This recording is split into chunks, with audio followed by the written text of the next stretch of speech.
ஈஸியான முறையில் பூரி குருமா எப்படி வைக்கணும்னு பார்க்கலாம். பேச்சுலர்ஸோட ரொம்பவே ஈஸியாக சமைக்கலாம். வாங்க பார்க்கலாம்.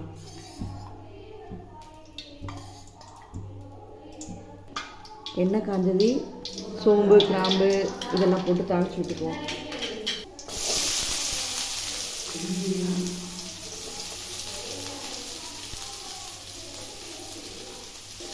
பச்சை மிளகாய்,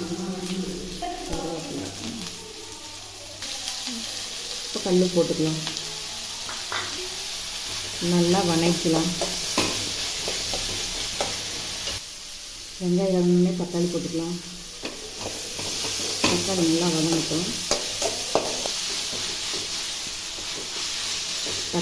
வதங்கட்டும்.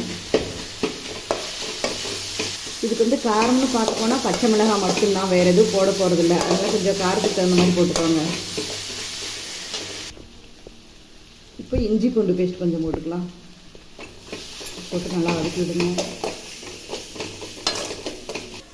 வேக வச்சு கட் பண்ணி வச்சுக்க உருளைக்கிழங்கு போட்டுக்கலாம்.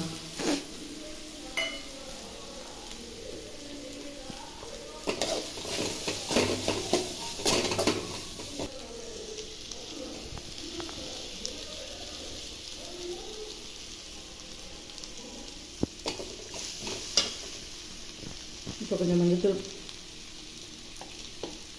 ஒரு 1/4 டீஸ்பூன் போட்டுக்கலாம். 2 உருளைக்கிழங்கை போட்டு கரைச்சி வச்சுருக்கேன், அதை ஊற்றிடலாம். ரொம்ப ஈஸியான மெத்தடு, யார் வேணாலும் செய்யலாம். உருளைக்கிழங்கை வேக வச்சு அப்படியே கரைச்சி ஊற்றிட்டுனா குருமா ரெடி. டக்குன்னு செய்யக்கூடிய குருமா இதுதான். ஆனால் டேஸ்ட் அல்டிமேட்டாக இருக்கும்.